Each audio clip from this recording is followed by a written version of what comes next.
So today I'm going to be answering some questions about being a stay-at-home mom. This video, I hope I don't offend any of you. This is just how it works for me. I was wondering how you two decided that you would stay home and how you guys make it work on one budget.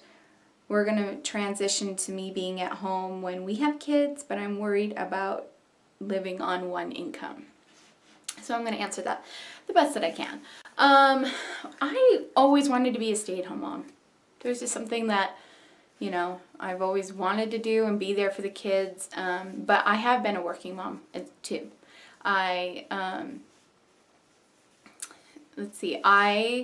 worked through my pregnancy with Callie, my first, and after my maternity leave was up, I was able to do what I had done for that company from home. I worked for a telemarketing company and I was their quality insurance supervisor or something like that, and they ended up taping all the phone calls, so I was able to go pick up those tapes at the end of the day and bring them home and listen to them and analyze them and everything. So I was able to do that for home for a little while, not very long. I probably worked, honestly, until I think it was right up to before we got Jonah, right when we got word that we got him. And it was quick. Like, we had like a couple of weeks to get ready for him. Not even. It was that fast. So I worked all the way up to there. I worked at the malls. I had 2 jobs at one time. That was hard. I did that for a couple months. That was hard. Oh my goodness, that was hard. My mother-in-law helped babysit with that one. And so I know what it's like to be a working mom and the stresses and the babysitting, and I totally know that. And it's hard. It's hard to be a stay-at-home mom, and it's hard to be a working mom. It really came down to, once we got Jonah, I just knew that I wouldn't be able to work. It would just be a lot of stress because it was hard on Callie. Every time I had to go, it was really hard on her. So we just said, okay, now that Jonah's here, I need to stay home. But, you know, now I have 4 kids, and it is hard, and I don't work. And I did go back to work when Boston was just a baby. I did go do a seasonal job at Walmart during the Christmas season. And that, I thought, if I can earn at least $1,000 by the end of those couple months, it'll be worth it, you know, for Christmas type of thing. But that was hard. I was excited to go back to work, you know, be in the workplace. I love working outside the home too. It's like, you know, makes me feel good and help contribute. But it was too hard. It was too hard on us. It was too stressful, and I realized that I do need to be home. I need to be home when my kids are home from school. I need to be in the home.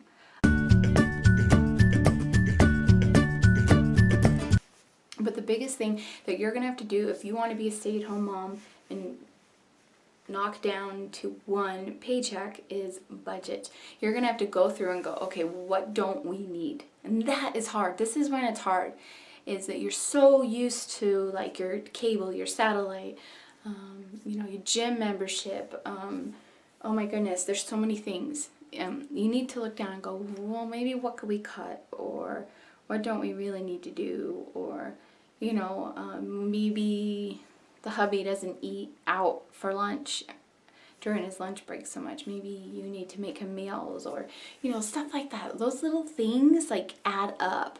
You know, look at your life, what you do, what you spend your money on, and figure out where could we cut. Where can we cut? And you think, I can't live without TV. Yes, you can. It may be hard during the sports season, but you can.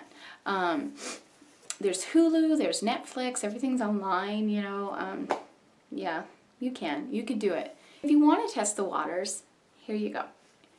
While you're working, take that money that you're making and put it in the bank and don't touch it. Try to live off of one income for a couple months and see how you do.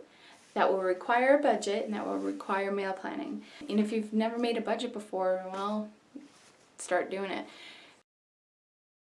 I've been couponing for 8 years maybe. Yeah, Jerome is 9, so it's about 8 years.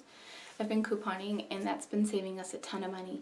I look at ads, I shop the ads.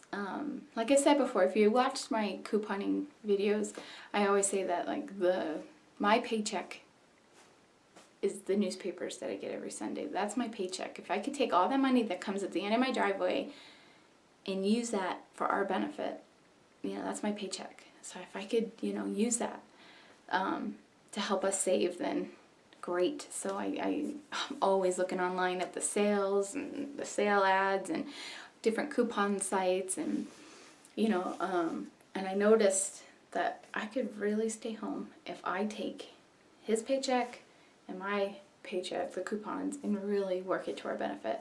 So I coupon, I price match, and to be honest, that really saves us. That really saves us. And if you don't want to do that, that's fine. Shop sales, and learn, watch the sale rotations, what's a good deal and what's not. Make price lists when you go to the supermarket. Shop only the sale items. Menu plan off the sale items. That will save you. Make use of your crock pot, freezer meal, because you're not wasting that food. It's not going to go in the trash because you forgot to use it. You wouldn't think menu planning would be a big deal, but it really, really is. I noticed that, there I went through a phase where I didn't menu plan, and we were spending money on crap and not good. But yeah, my biggest tips, if you want to be a stay-at-home mom, learn to cook. Like I said, I learned from watching Rachel Ray, love her. Learn to cook, menu plan, and find ways that you could save money, if you want a coupon or not coupon. But yeah, that's how we make it work on one income. And I'm going to get all Christian on you right now, but honestly, the number one thing that I know is the reason why that I could stay home and be a stay-at-home mom on one income is paying our tithing. We pay every paycheck and anything that we make 10% to the Lord. And I know that I can do what I'm doing and be home because of that. So many blessings the Lord pours onto you when you pay tithing. And if you're not a big tithing believer, that's fine. You don't have to, but I honestly believe that's why. There's just been so many experiences that we've had from tithing that I know that that's the number one for us. The number one reason why I could be home. So I pay our tithing. I pay 10% of our income to the Lord. So that's all the Christian I'm going to get on you. Even Dave Ramsey says to pay 10%, or what you can. So he even encourages that. And I think that's a good tip. But yeah, that's how I make it work, honestly. You're going to have to go through your life and see what you don't need. And you can make it work. You can make it work. But if you can't, don't feel bad that you can't and you have to go to work. You'll do anything to support your family and provide for your family, and you need to do it if you can. So I've been in both situations, and I feel guilty as a mom if I work, and I feel guilty as a mom if I'm home because I feel like I'm not doing good in other areas. So there's no winning with that. So that's how we make it work. That's how I do it, honestly. That's how I am able to be a stay-at-home mom. So, and I'm thankful. I feel blessed that I can be home. But I know I'll go back and work one day, yeah. So I hope that answered your question, Melissa, and it was helpful. And I hope I didn't ramble too much. This was a hard one. I'm like, ooh, I don't know if my advice is going to be any good. But, yeah. Thanks, guys. Appreciate you so much. We'll see ya. Bye.